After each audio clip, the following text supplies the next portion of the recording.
આજે તો સવારમાં મયંકે મને રોવડાવી. So hi guys, good morning, welcome back to my mini blog. તો આજે સવારમાં હું મસ્ત મજાની રેડી થઈ ગઈ હતી અને આજે તો મારી સાથે મયંક પણ સવારમાં વહેલા ઉઠી ગયા હતા અને એ પણ રેડી થઈ ગયા હતા.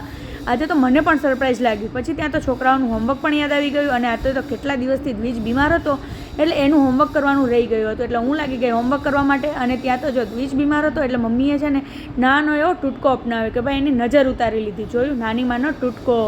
અને ત્યાં તો છોકરાઓને પણ સ્કૂલે જવાનો ટાઈમ થઈ ગયો હતો એટલે હું ફટાફટ અહીંયા દ્રષ્ટિનું માથું ઓળાવી લીધું અને એને પણ નાસ્તો કરાવી લીધો. પછી તો અમે લોકો બધા ચારે જણા નીકળી ગયા હતા સ્કૂલે જવા માટે અને આજે તો વરસાદ પણ એટલો પડતો હતો અને સવારમાં ગરમી પણ લાગતી હતી.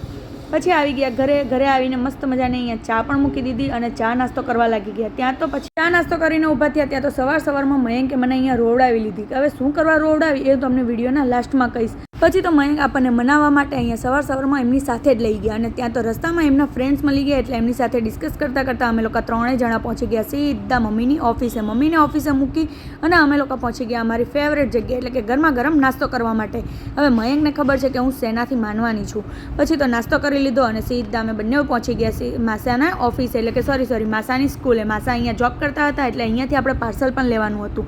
હવે શું પાર્સલ લેવાનું છે એ તો હું તમને લાસ્ટમાં જ કહીશ. પછી તો અહીંયા માસાને ફોન કર્યો એટલે ખબર પડી કે જે પાર્સલ અહીંયા આવવાનું હતું, જે લોકો લઈને આવવાના હતા એ લોકો નથી આવવાના. આપણે સીધા માસીની ઓફિસે જ જવાનું હતું. પાર્સલ પણ માસીની ઓફિસે જ આવવાનું હતું. એટલે અમે લોકો બંને જણા નીકળી ગયા પાછો અમારો રથ લઈને સીધા માસીની ઓફિસે. થોડીક વાર થઈ ત્યાં તો પહોંચી પણ ગયા અને આ લોકો પણ અમારી વેઇટ કરતા હતા.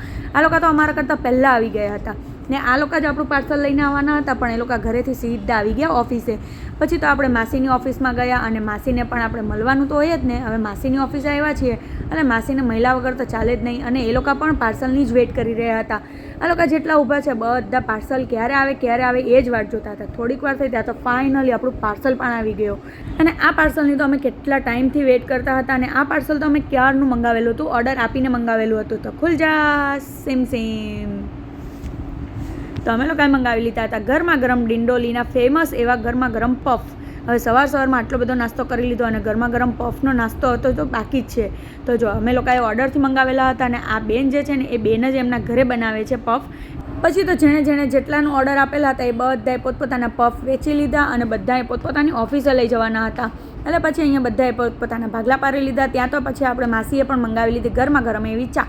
પછી તો આપણે ચા નાસ્તો કરી ચા પી લીધી અને પછી અમે ત્રણેય જણા નીકળી ગયા અમારો રથ લઈને ઘરે જવા માટે. આને આપણે નાની બેનને એની ઓફિસે ઉતારવાની હતી અને પછી એને ઉતારી અને અમે લોકો સીધા પહોંચી ગયા ઘરે આવીને બધું જ ઘરનું કામ પતાવી. ત્યાં તો વાગી ગયા હતા 2 અને છોકરાઓ પણ આવી ગયા હતા એટલે એ લોકોને સુવડાવી પણ દીધા.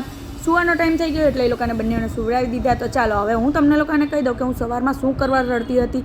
તો હા, મારે અને મયંક વચ્ચે થોડીક એવી મગજમારી થઈ ગઈ હતી. તો બસ પછી બંને વચ્ચે સોલ્યુશન થઈ ગયું. અને હા, બીજી વાતનું એ પણ રડવું આવે છે કે તમે આપણી ચેનલને લાઇક, શેર અને સબસ્ક્રાઈબ નથી કરતા. તો મળીએ નેક્સ્ટ વિડીયોમાં. Like, share, subscribe. બાય.